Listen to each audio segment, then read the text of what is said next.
All right. How was your first week with July?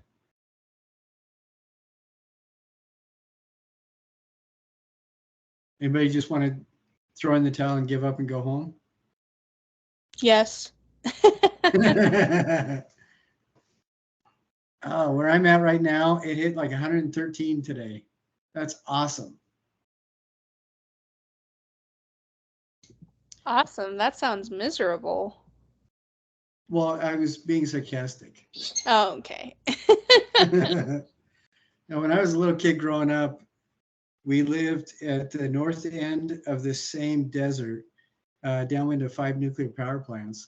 And my dad, I remember we would go on field trips during the summer.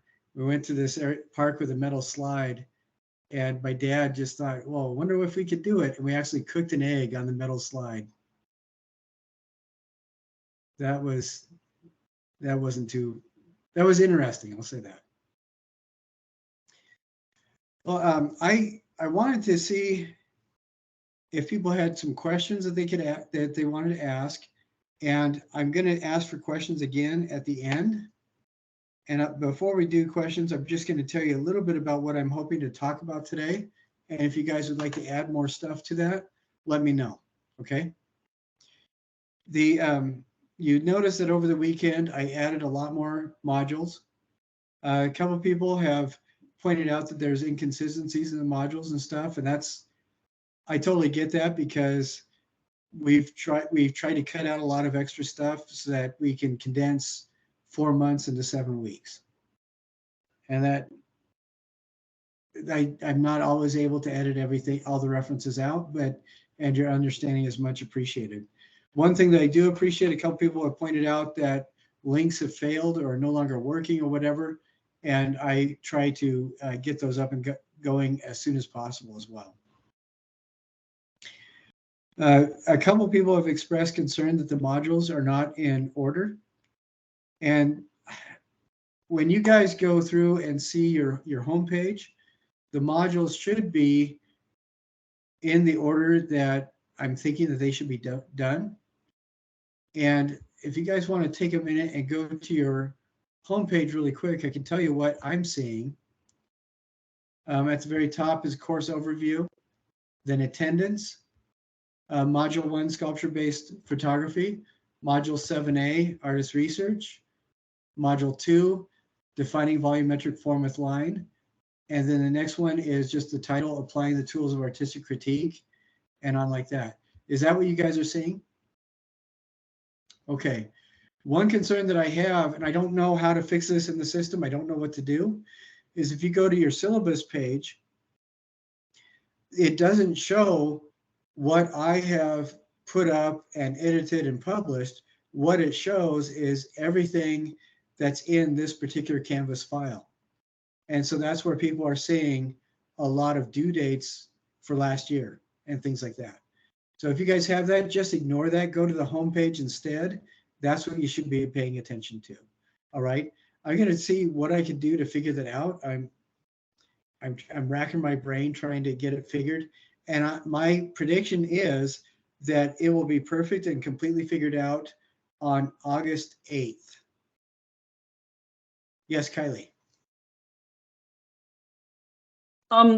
Might be something Elizabeth was about to bring up, but I did go to my syllabus page and it looks like it may have been updated. There's still a couple of things, like some things due April 25th, November 18th, and December 16th, which I know is old. But then the stuff, it seems like you've changed. Like I have stuff that's due Monday, June 26th, and June 27th. So it seems like the syllabus page may be updating as you're updating modules for the class on your end. I could be wrong, but I've only got the 3 dates that are wrong now. Okay, all right, because there were, all the dates were wrong like 3 days ago. And I had just given up and started screaming. So yeah, if it's looking better to you, again, let's not worry about the syllabus page at all. Just go use the home page. So thank you. And Elizabeth.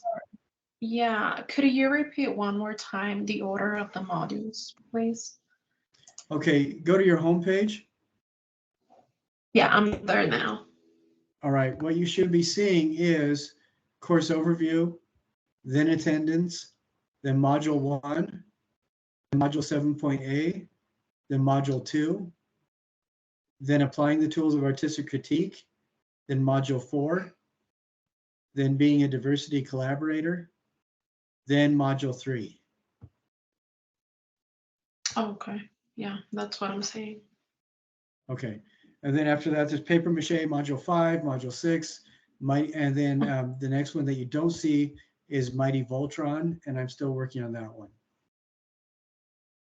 Now, are any of you guys old enough to know who Mighty Voltron is?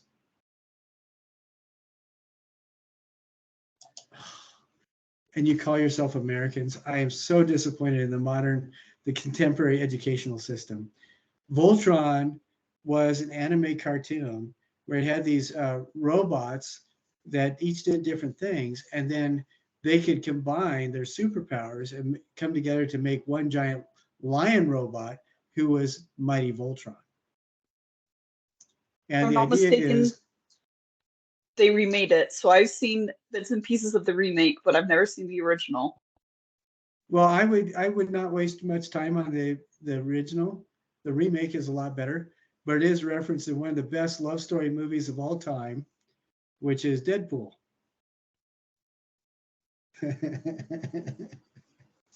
That's just, it makes me cry every time I watch it. But the reason why I'm saying that is we're trying to get things done. So you guys have about a week and a half at the end of the term. So you can go back, visit your sculptures and stuff, and have time to revamp them and add stuff that you've learned onto it. And your carving that you're going to be starting next week, that is going to be the base for the Mighty Voltron sculpture. You're going to carve it, smooth it out. Then you're going to apply paper mache. Then you're going to use what you learn about texture and color and gussy it up. You know, and you can add other stuff and do other things to it. So that's what that references. The Mighty Voltron is the different things you learn coming together to make one super gigantic robot sculpture. Of course, with the understanding it's not really a robot sculpture, but it would be super cool if it was. Okay, I am manipulating a couple things. Here we go.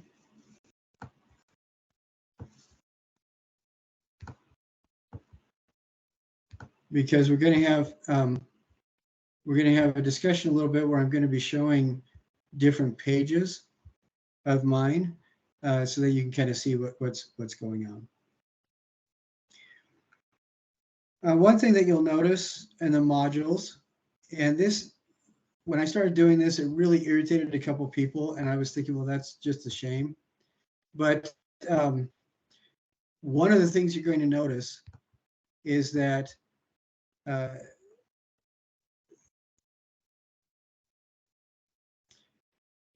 lot of the times you cannot access an assignment without going through the previous elements within that module, because I have it, so you have to go through everything in sequence. One of the reasons why I do that is because I was noticing people were asking a lot of the exact same questions, and I found out it is because rather than reading the module like they pinky swear. Did everybody pinky swear to read the modules and go through Canvas? Yeah. And rather than do that like they pinky swore, which just broke my heart, they were going straight to the assignment due and just reading that. And it was frustrating for them, and I totally get that, because they missed out all the information that led up to it. And that's why I have that locked off, so that you have to go through each element of most of the modules in sequence in order to understand and fully appreciate what's going on in the assignment. I also noticed that for this class, all the rubrics have been dropped. So this week I'm going to go back over and redo the rubrics as well. Again, with turning in stuff, a lot of us have a problem with perfectionism, and I'd rather you turn in something that's almost where you want it and then improve your grade by redoing it and reworking it and touching it up, than holding off and waiting until it's the way you think it should be done. So I want you to get something on there, because what I found is not 9 times out of 10, it's actually more like about 6.5 times out of 11 is people will, when they are waiting to turn stuff in, they just don't get back to it. But if you turn something in and you have a grade lower than you know that you are going to earn, there's a bit of an incentive there to go back, fix it up, and redo it so you can get the better grade.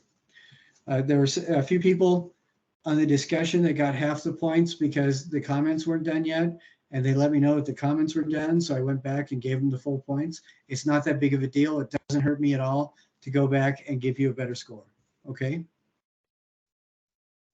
I'm also noticing that almost everybody is typing their stuff, and that's really important. When you submit something, I may talk about this again as well, but unless I specifically say take a photo of your notes, it does need to be typed. And one thing that I will say probably every time we get together is a lot of phones today, when you download a photo directly onto your assignment, will translate that as an HEIC file. And Canvas does not seem to be able to read those very well. So if you know you turn something in, you see a 0, look at the comment, because I'd be willing to bet you a lot of the times the comment will say, I'm sorry, I can't read an HEIC file. So avoid that. And also be considerate when you, especially with discussions, be considerate about how much memory your photo files are chewing up. Because as the person looking at the discussion their computer is working at downloading everything so they can see all the images, the higher resolution, the higher more memory that's taken up, the longer it takes other people to see. So be aware of that. Don't do like a 17K image, because then nobody will tell what it is. But I would recommend against doing a 14 megabyte image too.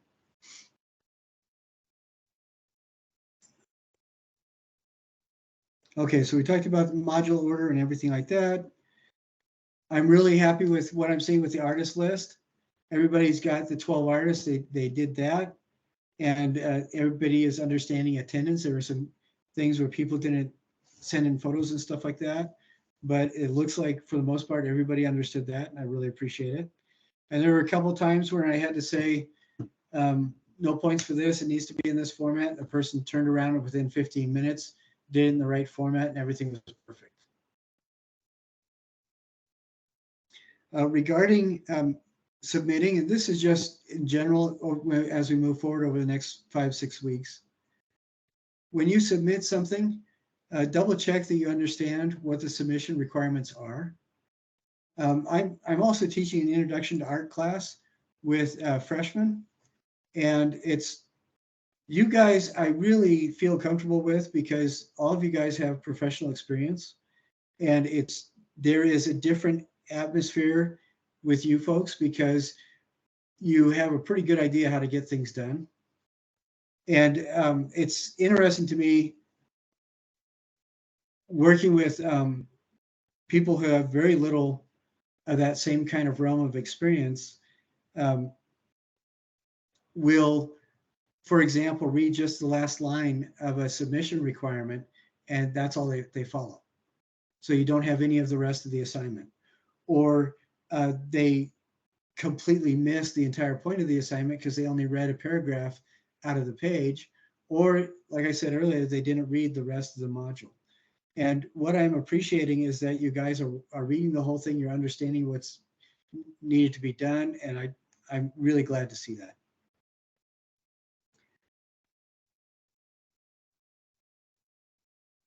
And like I said, if you turn something in and you're not happy with the grade, you can rework it, look at my comments. If I'm not very clear, get a hold of me and ask me what's going on. Because at the end of the day, the ideal would be for everybody to do that in every assignment and get a perfect score so everybody walks away with an A. It doesn't hurt me at all if you guys want to do that.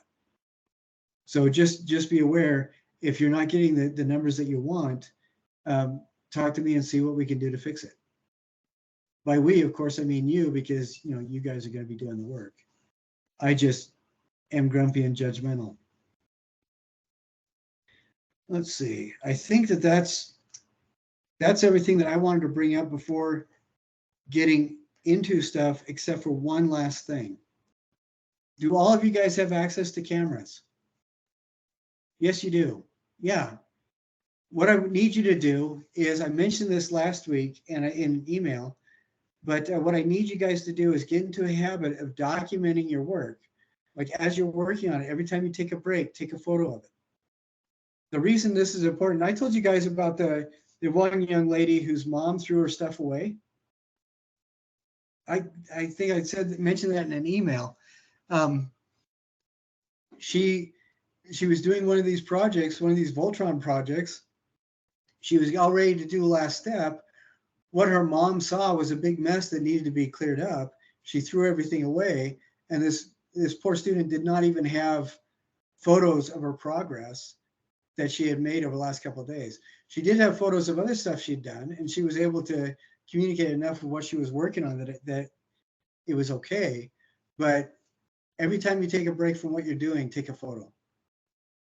And if you get into that habit, it's actually going to be really good for you later on too.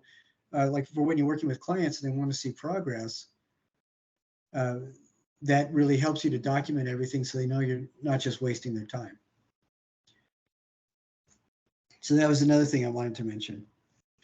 Okay, now, do you guys have any questions about this last week? Not stuff that I dropped on over the weekend, but over the last week. Okay, because as you think about it, let's talk about it again at the end, and we'll have time to go over that as well. What I want to do is talk about the next several module segments. And I am going to try to do a share. Okay, let's see if we can do this.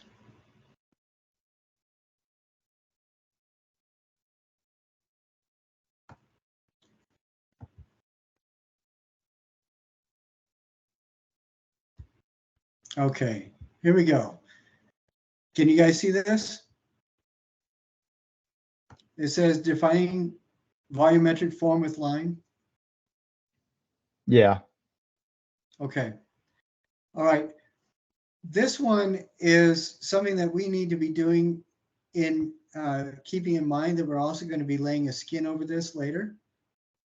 And I want to talk about both of these things at once so it makes a little bit more sense. These are all examples of artists who have used wire to generate a three-dimensional form. And like this, the deer, can you guys see my mouse arrow? As I'm pointing at the deer? Yep. Okay.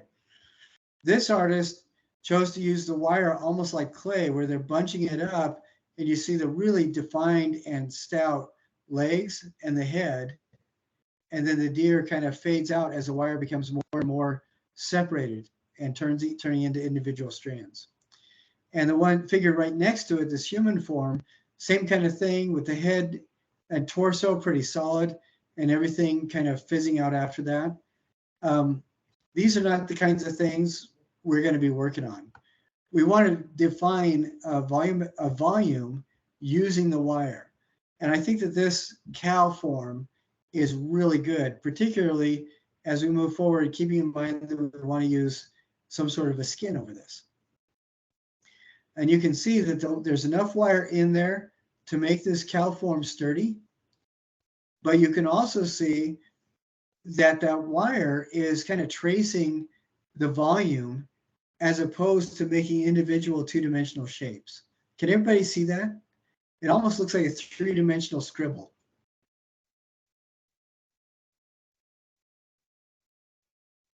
Can you guys see that? Yeah. Okay. And as you go over the quiz, you'll see that in action as well. And I want you to be really mindful of using the wire with the idea of having a structure to build the skin over. And keep that in the back of your mind. We're going to be talking about it in just a minute. I was going to go over the quiz next, but rather than doing the quiz, what I want to do is do an introduction for the skin, the structure with skin one, so you can kind of see what we need to do. Let's see.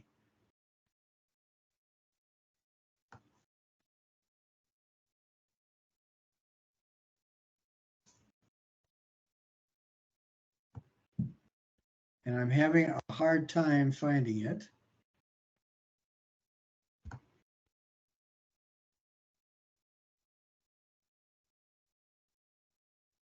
Okay, give me just a minute here.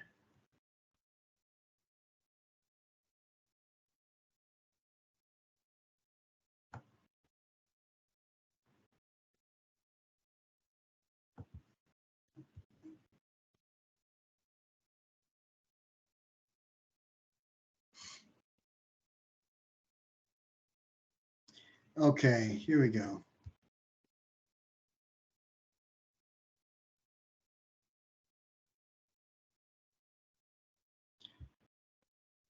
Almost there. There we go. Okay, can you see this page? It says Introduction Structure with Skin. Yeah. Okay. This is what we're going to be working with. And this is why we're doing these two close together, because we're going to be kind of using the wire form that you're building. As you see, the Statue of Liberty was made by the same engineer and designer who did the Eiffel Tower. And you can see that kind of similar structure as they use the girders to support the skin that they would be putting on later. And that's what I want you to have in the back of your head. So before you can do much more with the wire, I want you to just read through the structure with skin module. You don't have to build anything yet, but just read through the stuff so you kind of become familiar with it, what's going on. And I'm going to be cycling through some of the pages. This introduces you to several of the artists that work with this idea of structure and skin.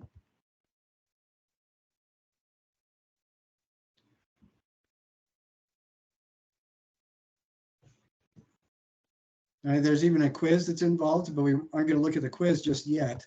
We're going to do that in just a little bit.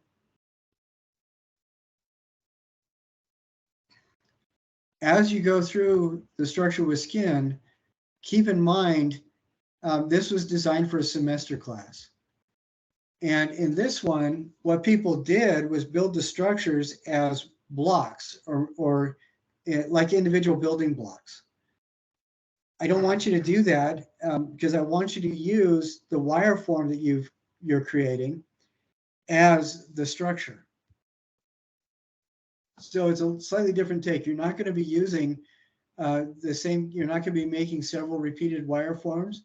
You're just going to be using that wire form as the undergirding for the skin that you're going to be applying. And what all of those artists that you looked at and everything are have in common is that they are dealing with the idea of creating a form where the structure and the skin are equally important. So for the wire form, what you're building is a volumetric shape or something with volume, but you're just scribbling in 3D with the wire. But you also keep in mind you want to make it sturdy enough that you can hang skin on it. And I want to talk about the different kinds of skin that you can use. This is where documenting the whole process becomes really important, because what you're going to be doing is turning in the finished wire thing, so thinking about it as its own thing. And then as you start the structure with skin, look at it. Can you add more wire to it to make it sturdier? Can you use some of those stirring sticks or popsicle sticks or skewers to give it more strength or to change it? And it doesn't have to stay that thing. Say you did a buffalo head for your wire, you can turn it upside down and do something completely different for your structure with skin, but use that wire form as a stepping off point. And then you're going to be applying your skewers and extra wire or whatever other girding type material you want to provide a support for the skin. But I think it will save time in the long run, and it will be more interesting creatively if you use that wire sculpture that you've already made as that underpinning or foundation for the structure with skin. The big differences between these are you're scribbling in 3D and kind of defining an overall volume with the wire. And then the next step is you're trying to develop something that's three-dimensional where both the wire and the structure are as important as the skin that you're applying. And I wanted to talk about, the wire is pretty straightforward as to what materials you're using. For structure and skin, I want to talk about the different kinds of materials that you can use on that.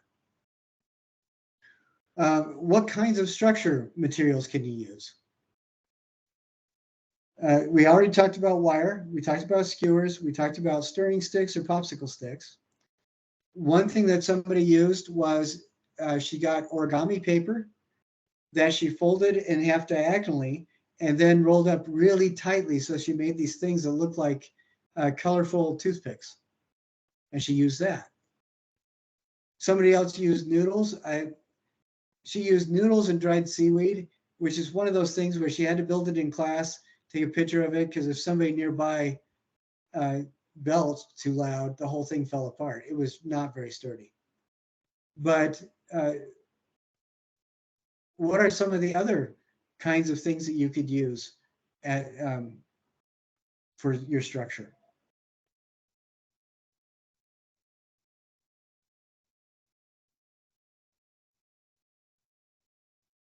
I would like to hear like 3 different answers. Are you asking for like bulking it up? Or Or to support, use as a skin? or something interesting. That's a sculptural element. Yeah, any of that. Yes. Okay. One thought I have is like we've been doing a lot of pruning, so just like some stick. That'd be really cool. That would give a very neat organic feel to it. Coupling that with different ideas for skin, like if you have access to colored saran wrap, you can put the sticks on that, wrap it with the saran wrap, and use it, blast it with a blow dryer to heat it up. The saran wrap will shrink, and that will give an incredibly creepy, organic feel to the skin and structure. That'd be awesome, incredibly awesome.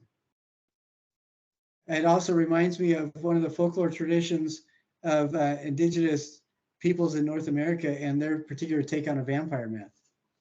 But I'll tell you about it. It was a stick monster that would generate itself from sticks that had just fallen in the wild, and it would attack people. And it's from some of the indigenous people in Alaska. Very super creepy. So yeah, I love that idea. What else? Could you use like string? You know, I have had people do that as a project before. I was trying the volumetric form with line. What I had them do was if you mix like Elmer's glue 1-to-1 with regular water and then soak string in it, you can put that over something that has a plastic form to it. And when it dries, the string itself becomes pretty stiff. That would be really interesting. That's a good idea. I think that could be really cool. If you use something like a wood glue or Gorilla Glue that's kind of water soluble, when those glues harden, they harden a lot harder than the Elmer's glue. So that could be very cool. Any other ideas? We're looking for one other creative idea.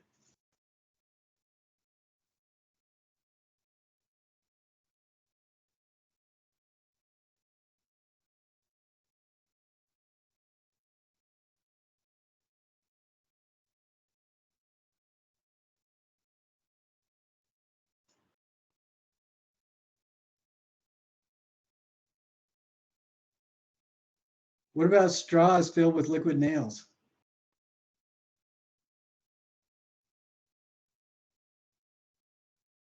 If you cut the very end of the tip of a liquid nails thing off, you can poke that into the end of a straw and use your caulking gun to fill the straw up with the liquid nails.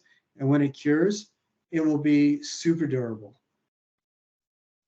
Anything else? I was gonna say metal rods or something. I can't think of much. I like that idea with the metal rods. You could go and get wire cutters and brazing rods at Lowe's or Home Depot.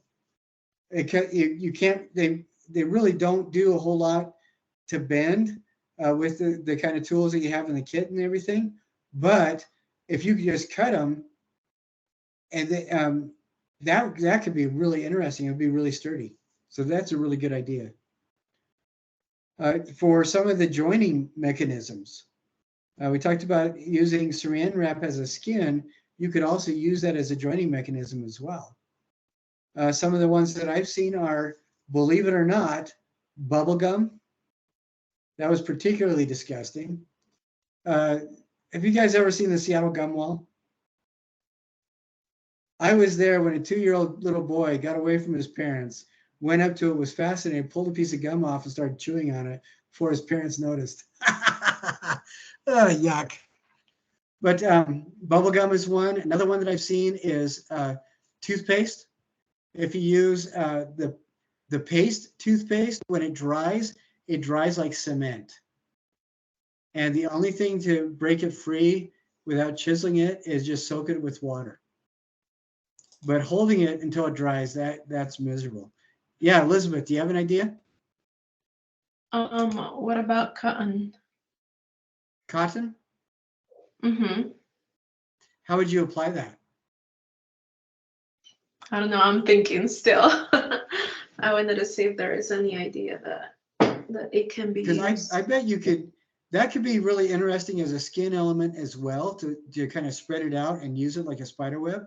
But if you're going to use that to join, I'm thinking maybe like stripping up a cotton ball, soaking it with glue, and wrapping it around the sticks. As it dries, that would make a really tight connection. Another thing I've seen is like string or thread or embroidery floss, and just lashing the elements together with that. Any other ideas?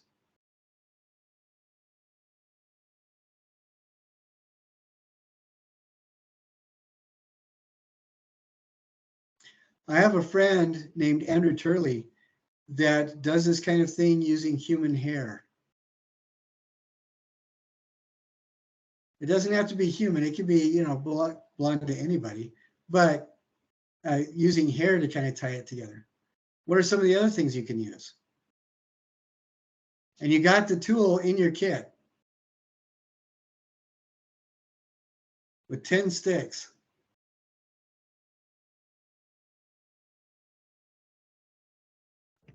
The hot glue gun. Scissors? You can use the the hot glue gun, yeah, and stick it together with that.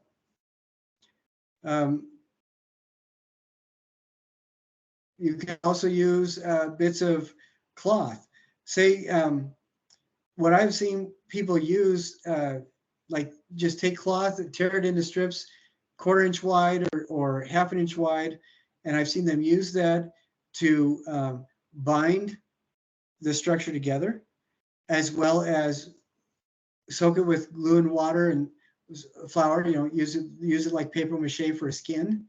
But I've also seen people soak it in glue, wind it up and let it dry, and use that as the structure too.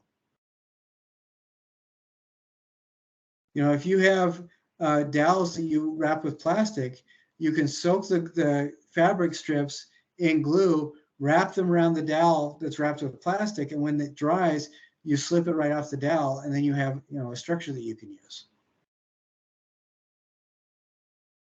So I want you to think about those things.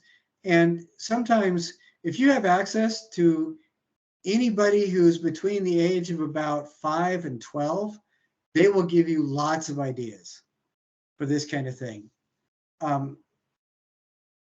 My older brother, my mom was finally able to direct his energies for the forces of good, but he would do stuff like this all the time.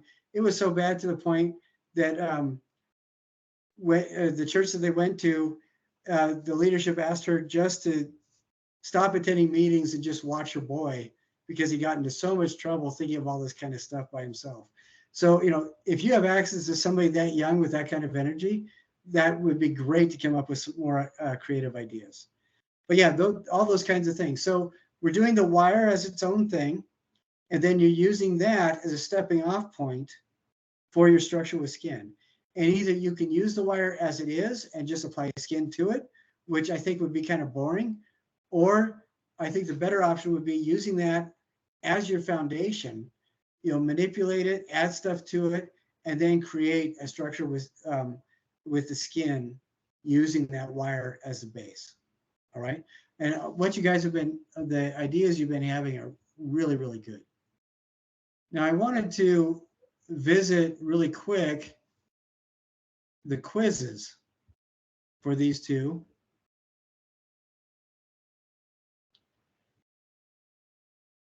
Okay, I should be showing you, this should be the screen with the quiz on it for volumetric form with line. Is that right? Yes. Okay. All of you guys have experience using lines and colors as kind of emotive communications. What kind of line would you use to communicate something frantic?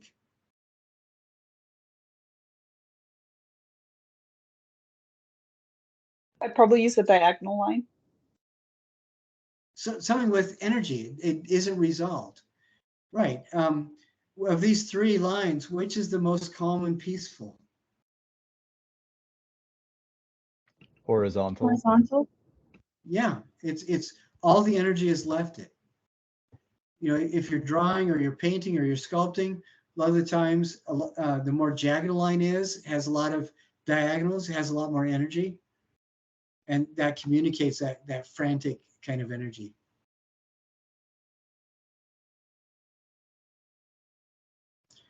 Now, here's one of the ringer questions that you have to have access to the book for.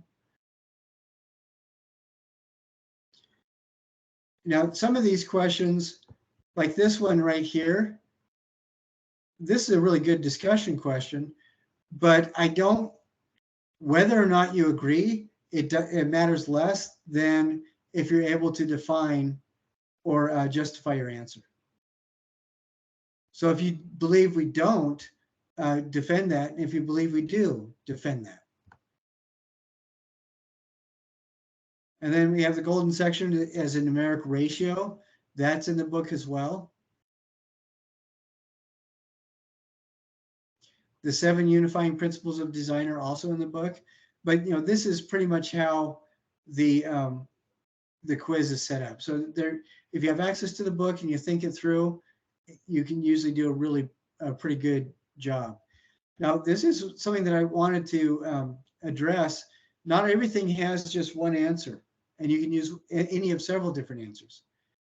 How is an implied line created? There are at least 3 different ways an implied line is created. And I'm going to switch off of that and touch on that really quick here. Esther, could you point at something so we can see you? Just point at something. Yes, she just created an implied line. Because in our culture and most cultures around the world, when somebody points like that, Esther, could you do that again?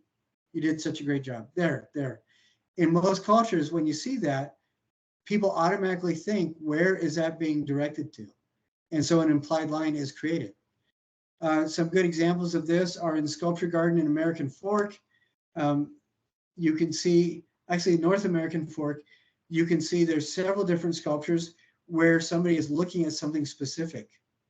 And if you watch kids go through there, the first thing they do after seeing this little girl looking somewhere is they try to find where she's looking. So the eyes create an implied line. The chair right behind Kylie, you see that really sharp differentiation between the pale color of the wall and the dark color of the chair? Is that a real line between the chair and the wall? No, it's not. What kind of line is that? Implied. Yeah, that's another example of implied line.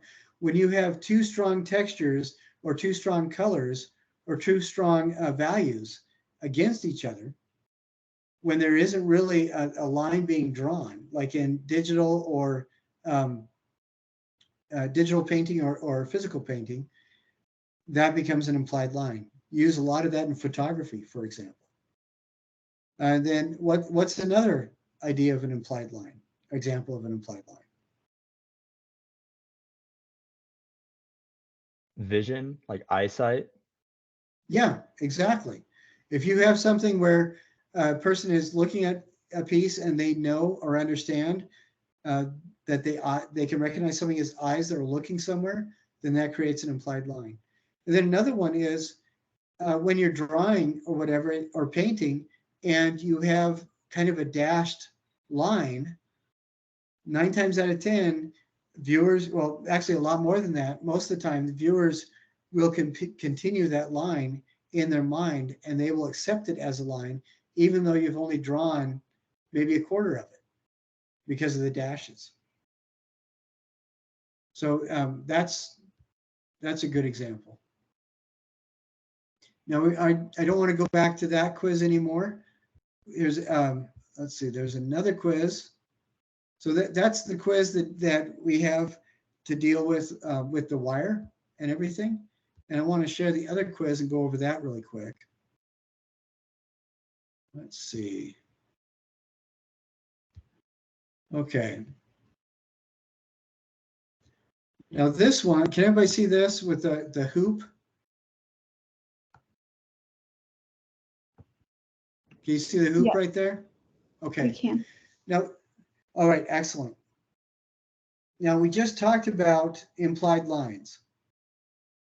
Something that's right next to that in this kind of stuff that we're talking about in 3D design is delineated forms.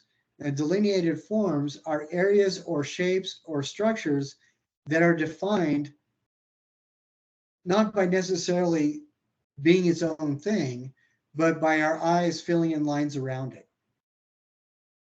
All right, like on this, one of the obvious delineated form is the floor tiles, because you can see those black lines. I mean, it's obvious that that's a delineated form. Can you see two others on this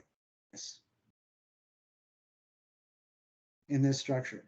So for this quiz, you'll also want to watch the short little video, but I'm going to point out something with the mouse. What's this shape here?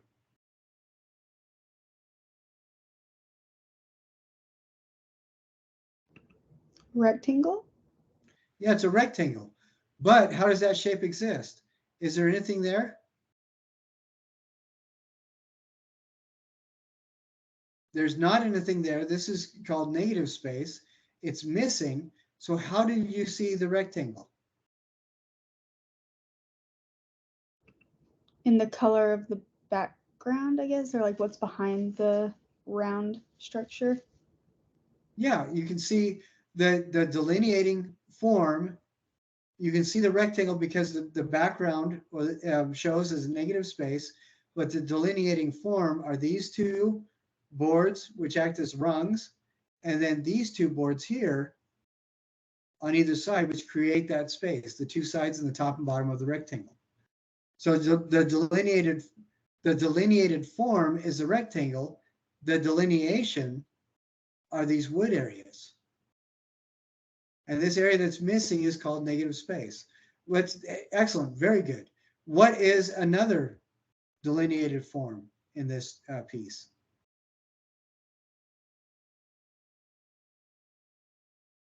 The shadows.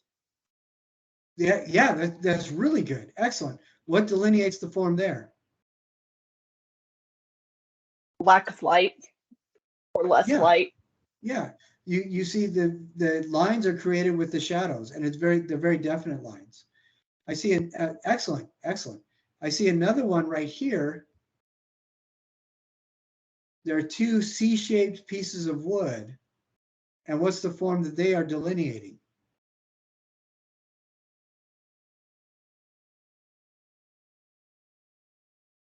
Oval. Yeah, excellent. So yeah, again, and the oval, is that positive or negative space? Negative. Yes, because the form is very obviously delineated, but there's nothing there, so it becomes negative space. Excellent answer. And as we go down, like here's a really good example where there's lots of interesting shapes and forms of different layers of negative space, and you can look at that and talk about it. But and a lot of this is talked about very directly in the textbook. And for this, you see that the quiz, as we move forward, a lot of more stuff is going to be one sentence answers, where how you communicate what you think is a lot more important than the answer you're giving. Like on this, there's 3 different options here. We can make the case for each of these 3 options being the correct answer if you write it in the correct way. When you explain what you're saying and make a case for what you're proposing, that's more important than what the actual proposal is. So I'm going to stop sharing that. So that's just an exciting preview of the upcoming quiz. I know you guys were super excited about that. I got like 17 emails just waiting for me to share that with you. Not really. Not even close. I don't think anybody cared. Okay. But so we talked about both those quizzes, but can you kind of see how those 2 things, the wire and then the structure with skin, we're trying to make them so that they kind of blend into each other?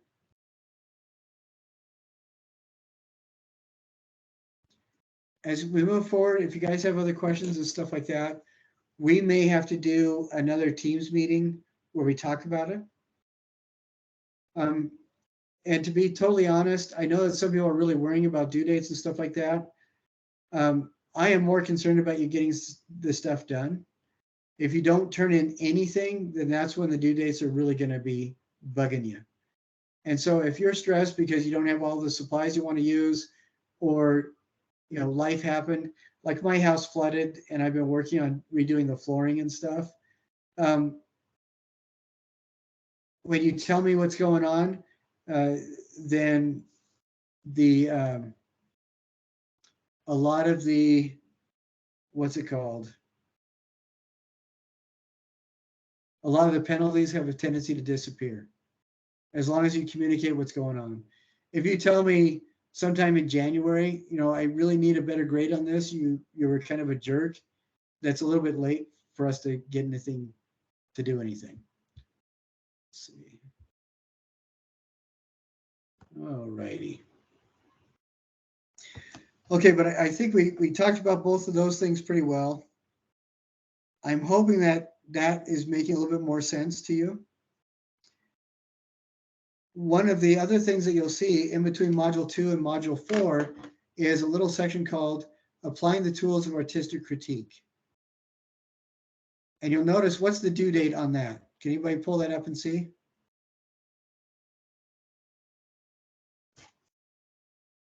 August 9th. August 9th.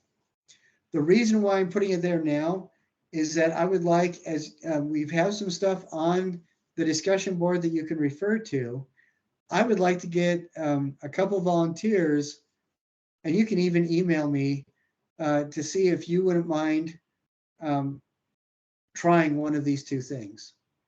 Do you guys remember what the 4 steps of artistic critique are?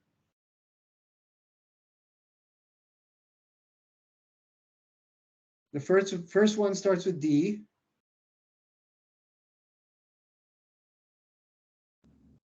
Describe. Excellent. Excellent. What's the second one? It's Starts with A. analysis and then interpretation. I excellent. can't remember the last one. Yeah, both of that's, you got second and third one just right. The fourth one is when you make a judgment call. It's evaluation. evaluation. Excellent. Those are the 4 steps. So for that module that's due on August 9th, what you're going to need to do is do an artistic critique of one of your own works as one assignment, and do an artistic critique for one of the works that you see in the class as another assignment. So there's 2 parts to this module, and it's those 2 assignments. And then you're going to post those in the discussion. And you'll get points for that too, but nobody else has to comment on it. You don't have to comment on anybody's posting. And the way that this will work is you'll take one of your pieces, you'll have down in front of you your notes, which show the 4 different steps of artistic critique. Describe, analyze. Tanner, what's the 3rd one? Interpretation. Interpretate. Thank you. And then the 4th one, evaluate. So you have that in your notes, and then you'll go through and you'll take 3 to 5 minutes recording your voice talking about this work of art, and you'll be describing it, guessing how the artist made it, guessing what their worldview is and what it might mean, and then deciding whether or not it's successful. When you do this, the reason I want you to do this on one of your own works and somebody else's is there's a couple reasons. A big one is when you do this on one of your own works, this is a process that you do all the time automatically anyway, but you're really kind of a jerk to yourself when you do it. When you analyze your own work, when you critique your own work, who's your harshest critic? Yeah. And you're kind of ruthless, and you're a little bit of a jerk about it too. What I want you to do when you are critiquing your own work is pretend that you have never seen this before. I've been doing this for several years, and every semester there is at least a couple people that are actually surprised that this work that they had done themselves, that they kind of dismissed, actually had validity and meaning, and they had no idea. And they came away thinking, wow, I actually did do a good job. So that's a couple reasons why you do this on your own work, but it also helps you to have, I think, realistic tools to evaluate your own work rather than just beating yourself up. Because I honestly don't think that really helps you at all. When you critique something, it does not mean bashing it. What it means, the critique is a reference to critical thinking. Does anybody know what another word for critical thinking is, or another set of words?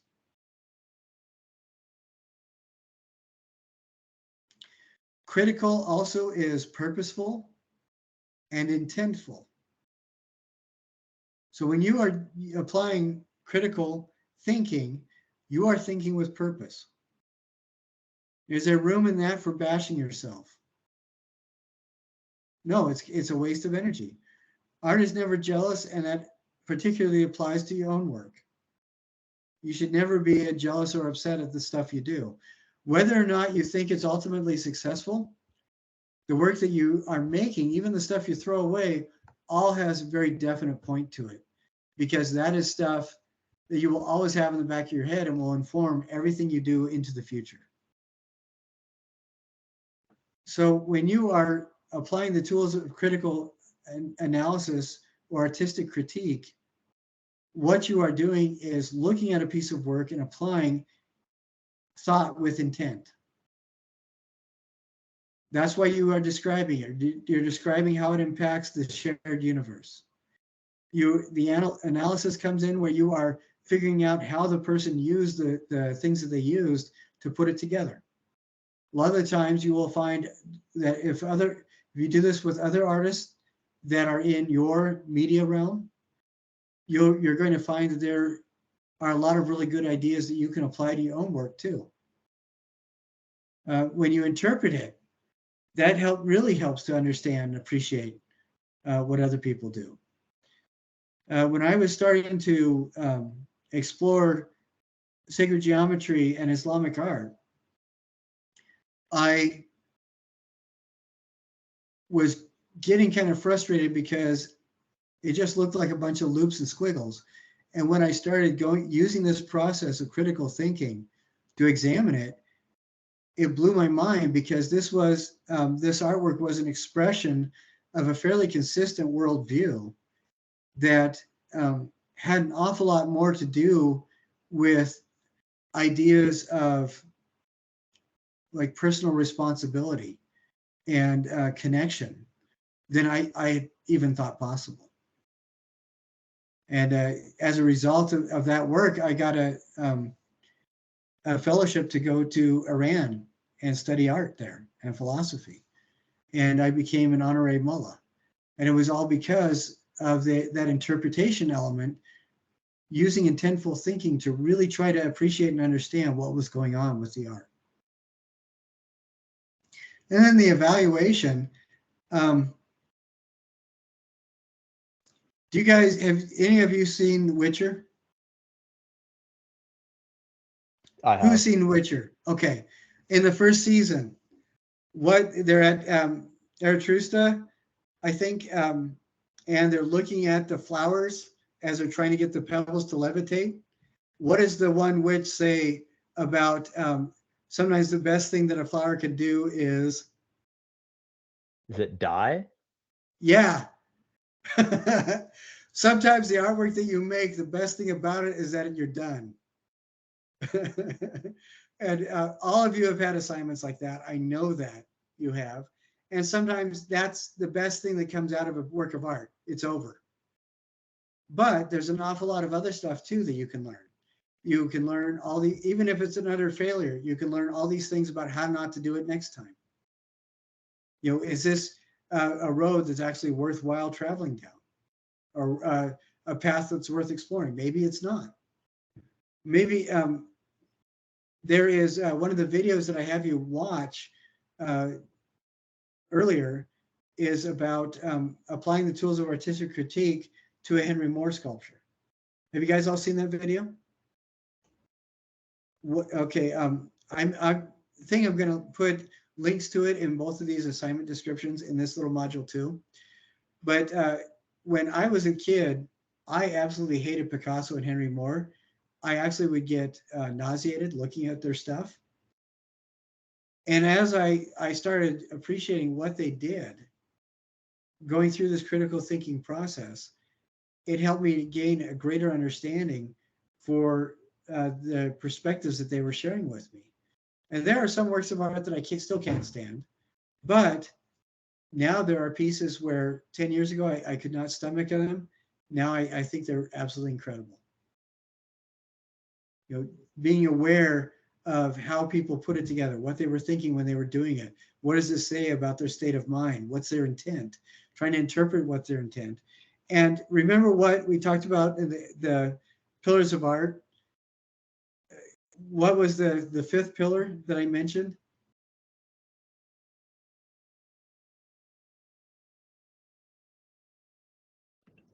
Your work has to be shared with other people, or it doesn't do any good if Yeah. it doesn't get shared? Right. It communicates. You have to make some sort of a connection. And sometimes that communication may just be between your previous self that made the art and the future self now looking back at what you did. And that's completely valid. So as you evaluate, don't look for ways to knock it down. Find ways that show that this was a validation of effort and time. Maybe something does truly suck. Hopefully it doesn't. But if you can find, ways like with the like kids in preschool who do things that just look horrible messes. When my mom was teaching, one of the things that she learned to say was, that shows a lot of energy, which is perfect. But yeah, so think about those things as you work on this. And then what you're going to do is have up on your computer screen or your phone or whatever, an image of the work of art that you're critiquing. And then you record yourself talking about it. And I've had people do this where they actually film themselves walking around the thing, or more often than not, it's just a static picture. And what I will do is I will also add a link. I'll add a link to that video, and as well as I'll add a link to class YouTube channel where it shows several different examples of people doing this, both to their own work and to other people's. And then you can kind of see what it's going over. If you want to take longer than 5 minutes, you fail. So we're looking for 3 to 5 minutes. Don't do it. I had one person do this for 42 minutes. Don't do that.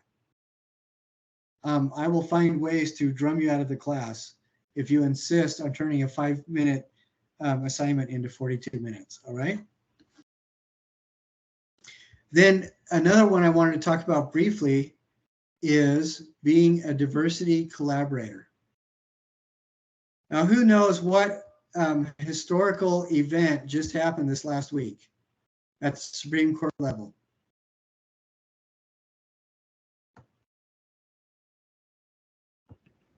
Affirmative action. Affirmative action was redressed. Now, there's a lot of stuff going on. I think it's unfair to say a lot of the social media response to this event, but the reality is the discussion about affirmative action is symptomatic of something that is ongoing and a part of our culture, which is race relations. You know, there's all sorts of beautiful things associated with learning about other cultures, and there's a lot of ugliness about defining people before you even meet them with the prejudices we generate. And one of the things I really want to stress in art is that art is never jealous. There is no reason for you to be jealous of anybody else's work. There's no reason for you to use anybody else's work and present it as your own, because everybody has a unique voice, and everybody's unique voice is not only valid, but also necessary. And what I found just in my own journey as an artist is that when I start looking, okay, one thing I've noticed is that it is very easy to start arguments and yelling matches when we decide at the beginning that we're going to be offended by what other people say. There is a guy that I like watching. Of course, I don't remember his name. He's a psychiatrist. One of the things he talks about is when you learn, you're learning at the risk of being offended. And you know, and that is completely true. The way to avoid being offended is to decide we're going to learn and we're going to be supportive, regardless of what comes out of the other person's mouth. And we will give them all the benefits of doubt that we can. The reason why I make that, I point those things out is that this short little module is right in the middle. We're going to be talking about race and prejudice as it shows up in art. We're going to be talking about dividing people, and we're also going to be talking about unifying people. So I wanted you guys to read that little bit by Wednesday. We'll talk about it more on Tuesday, and just be thinking about it.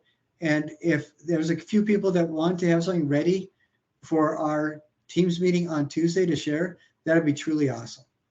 But what I want you to do is find examples of prejudice and race that are, or find one example that's negative or one example that's positive where art is involved.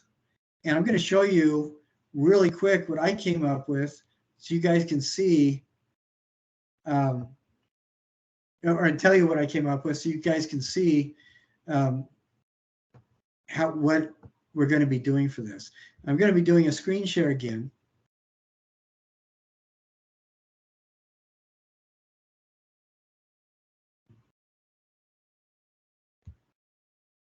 We're going to be talking about this. Whoever shows up for the meeting, it'll be recorded, but the big part of the assignment will be following the directions and posting it on a discussion format so everybody can see it, but you do not have to respond to any other people's discussion elements. So this is more posting on a discussion so everybody can see what you've done. Can everybody see this image here? Yes. There's about 18 people. Okay, this is an actual reference used by the Soviet police starting about 1949, 1951, right around there. And it was used as a policing tool where it was trying to define at least 18 different races in the Soviet states that were parts of the criminal class. Now, these people, what do you see as the big, what are a couple of the things that you see as you look at these images of people? Like I'm thinking, like, look at this guy. Does he look happy?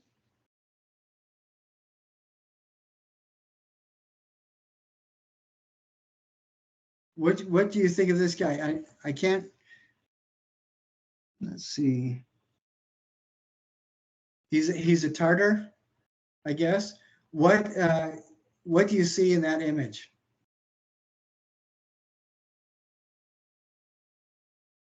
I'm thinking sinister maybe, but he's bald. A lot of Look them at have, how he cuts his hair. What's that? a lot of them have smirks as if they're getting away with something. Yeah. Look at the facial features. But I mean, how can you tell a person's quote unquote race with the fact that he's bald? Do you think everybody who is born in his family is bald or has a goatee? What about his mom? I'm thinking, you look at some of these other guys, like this guy's, is that haircut? Is that the thing how you define the criminal class? The hair, or what about this guy? Full beard and bald. Yeah, I wonder if these two, if this guy number 3 and number 18 are related at all. But this tool, it's we look at it today and we think it's ridiculous, but at that time this was considered a valid policing tool. By you could get somebody to describe, well, the person I saw kind of looks like this, so we're going to define them as race number 4, and that's going to be the criminal that attacked me and mugged me on the street. Well, it was how many people generally commit a one-on-one crime? It's going to be one person. How can you define everybody that has roughly the same features as the criminal? But this was an example that I found as art being used as a divisive tool, essentially. And then my second example for the unifying tool, I spoke to some imams and some Islamic scholars, and during the Ottoman era, which is maybe 14th century to the first part of the 20th century, the Ottomans, they ruled Turkey and the surrounding areas. They basically took over that Constantinople and turned the country into a Muslim country. Now I'm going to stop the sharing. And there's a little bit more to the story that I'll get into, but I think it's really interesting. In Islam, it is considered very inappropriate to have imagery of human beings in the worship space itself. The Wahhabis, which is kind of a school of thought, a Muslim school of thought, says that you shouldn't have any depictions of a human being anywhere. That is not out of the Quran, but most Muslims believe that. And well, I'm not going to say most Muslims. I'm going to say most of the Muslims I've spoken to in the United States accept that as a pretty good guide to follow. Don't ever have a human depiction. It was bad enough in some areas where you could be put in prison for having any sort of an image, wearing an image or having a human image in the worship space.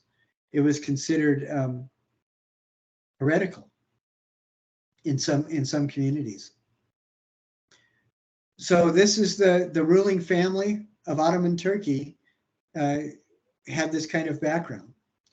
Now the Armenians, they practiced an older form of Christianity where icons or images of saints are very important. They become, the icon itself becomes something of a window into the realm of heaven. So as part of the worship service, it helps you connect with that divine realm and draw closer to God. So it is very important to the worship service. So you would think that these two cultures would clash very strongly. Well, the Ottoman ruling families, there's many examples of them sending Armenian Christian artists to Italy to study so they could come back and paint icons for their Christian services. So the iconoclast Muslims were paying and sending Armenian Christians to learn how to paint better icons for their own worship services. And I thought that was a really good example. Whether or not the people agreed with each other, and they definitely did not, they supported each other in the exploration of their own individual paths. And that was an excellent example, I thought, of art supporting the idea of bringing people together and unifying. And there's other examples too. I made friends with a couple of Syrian archaeologists who were unearthing things from 8th to 13th century Syria. And what they were finding, these little towns in the center square, there would be something that was identified as a mosque, something identified as a synagogue, and something identified as a Christian chapel, with their doorways pointed towards each other, surrounding Village Square. And that really got them interested, to try to see if they could find any surviving records. And what they were finding is evidence that Christians, Muslims, and Jews in these Syrian communities 1,000 years ago were living together and supporting each other. If there was in one religion, the person felt that they couldn't do some things that the community needed, somebody else would step up and from another faith to fill that role. So if you had really Orthodox Jews who could not go past certain steps or do certain things on the Sabbath, then the Christians and Jews, or Christians and Muslims in the community would provide that service for them, and then that would be translated around for other roles too on the different Sabbath days. So idea where people use their differences to support each other, as opposed to using their differences as an excuse to get in arguments. So I thought that was kind of interesting. So be thinking about that. That's not due for another 2 weeks or a week and a half. So we'll talk about it again on Tuesday. And that is something that I wanted everybody to be prepared for, with the understanding that we are collaborators for each other's success, as opposed to finding excuses to get into arguments.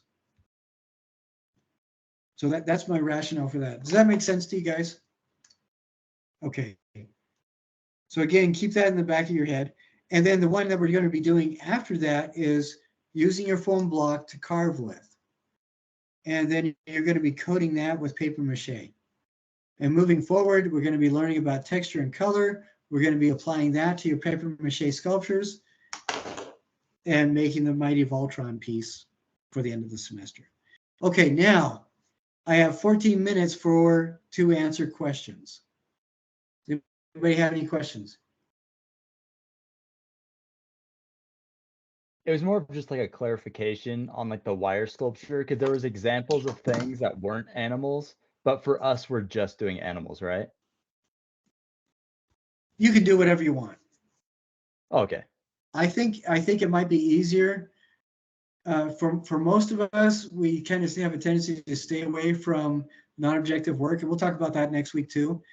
The big non-objective work you're going to be doing, or the big abstract, is going to be the carving. If you feel more comfortable making an animal element, go for it. If you want to do something else, go for it. I would want to stay away from architectural elements, but as long as you are working to develop a volumetric form with significant structure with the wire, then that's okay. I think some bad examples would be doing the outline of a leaf and calling it good. If you want to do a leaf form with wire, what I would do is 2 different faces of the leaf, maybe changing their shape a little bit so they look like plates, and then attaching those together to make a 3-dimensional fleshy leaf form. And if you do that, maybe make several of them. If you're going to be, so floral forms are okay, but we're thinking 3 dimensions. We want to justify time spent on this, and we want to use as much of the wire as possible. And keep in mind also, we're going to be using this as a base for your future structure and skin. Somewhere in that blathering, Tanner, did that help? It did, yeah. No, that's really helpful. Thank you. Okay, excellent. All right, anybody else? Yes, I have a question. So I know you mentioned that you were trying to kind of delete some things since we're in a compressed term this summer. But the modules that you have posted right now, those are there to stay, right? Or are you still editing? Yes. I'm still editing a bit, and as you guys give me feedback and stuff, that's important, but I try to get rid of all the extra stuff. Okay, thank you. So a couple people pointed out, I mentioned either a wire shoe study or a sturdy object study for the wire. Both of those I cut out because you guys just don't have the time to do it. So if there is something that references something else that I cut out, let me know about it. But if it's not something that's described in detail and it's not an assignment, don't worry about doing it. Just let me know and I'll try to clear up the confusion, okay? All right. I would like questions from the last 4 people too. Elizabeth, Chris, Esther, and Kylie. So think of a question. If you can't think of one yourself, think of what somebody who wasn't here today might have asked. I don't know if you might have answered this question, but on the wire sculpture, you mentioned something about a wood panel. Yes, very good. Thank you for catching that. And I had mentioned this, I think, in one of the prefixes to that module. If I didn't, let me know. We also had a short module where everybody made a wooden panel to support their sculpture on. You guys don't have to do that because you don't have access to a wood shop. So the base instead, if you need a base for photography and things like that, the base is going to be the foam block that is not the big thick one. There's another square foam block that's I think only 2 inches thick. You use that as your base, and you can use that to photograph with or whatever. I think another thing I might have not got the reference out of is this using the sculpture lab to take your photographs with. Since you don't have a sculpture lab, when you take your photographs, do as much as you can to have as blank of a background as possible.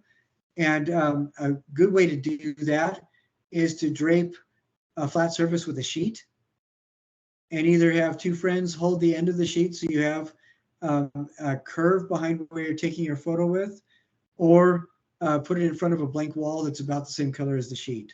So I'm taking sheet as like a pale gray that's flat, that has no design to it.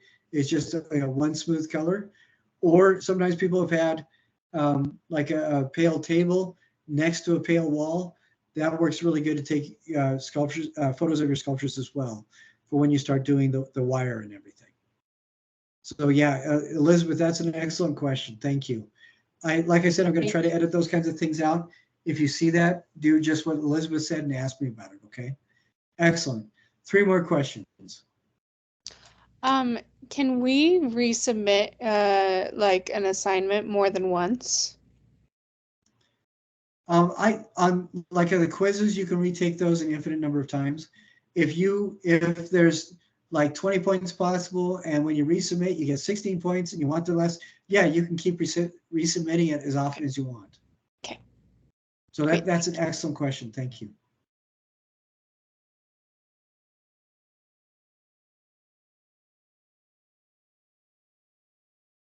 So Chris and Kylie. I have a clarifying question. So with the wire sculpture, I think you said that most people choose to do an objective. If we want to do it and do a non-objective piece, is that an option, or should we try and do an objective? If you want to do non-objective, that's fine. The big thing I'm worried about with the wire is you need to really effectively describe that volumetric form, whatever it is. Okay. So I have a tendency to push away from that a little bit, just because I have had a couple of people make a big ball and say, oh yeah, this, I'm titling this such and, open nebula because it represents the eye of God. And that's baloney, because it's just a crushed up ball of wire. Now, one guy, I called him on it, and he got a little pissy. So over the weekend, he actually turned it into an incredible wire sculpture of an android head. It was absolutely astounding. And from being pissy, he became a friend. So it turned out good for everybody. But yeah, if you want to do that, that's great. But again, you're defining a structure, a specific structure with that wire. So if you can do that as non-objective or abstract, go for it. Okay. Thank you. You're welcome. All right, Chris, one question from you. I was thinking of finding something inflatable or really flexible, and then building the wire around that, and then deflating or like crumpling it up to take it out of the frame, and then having like a 3D frame of something that already exists. What do you think? That would be really interesting. It kind of reminds me a little bit of Klaus Oleg, what he did. But if you're going to do that, also, I would recommend using the wire to make it your own thing as well. And when you apply the skin, I would document your process, because that would be really interesting, especially when we start doing conceptual module later on. If you have a photo of the thing you inflated with the wire around it, then a photo of what you've done with the wire after the thing was removed, and then a photo of what you did applying plastic on the outside of the wire. I mean, that kind of brings it full circle, doesn't it? I think that's a really interesting idea, Chris. Cool. Just try. One thing I used to say when I started teaching was, I don't know if you guys noticed, I have kind of a sarcastic sense of humor. But one thing I started saying when I started teaching 20 years ago was, that's terrible, throw it away and start over, because I thought it was funny. Evidently, not everybody shares that kind of sense of humor. The 7th time I made somebody break down in tears, I thought, maybe they're not thinking it's as funny as I do. So what I started doing was just asking the class what kind of thing would they like me to say that they understood that I wasn't trying to be, purposely hurtful. And so about 4 years ago, the thing that the class at UVU came up with was, congratulations, it doesn't suck. So that's what we're going to be, if I tell you, hey, this doesn't suck much, then that's a good thing. Or if, part of your critique for somebody else is, I would say that this very much doesn't suck, that's a good thing. So nobody be offended, please. Maybe we'll have to come up with something even better.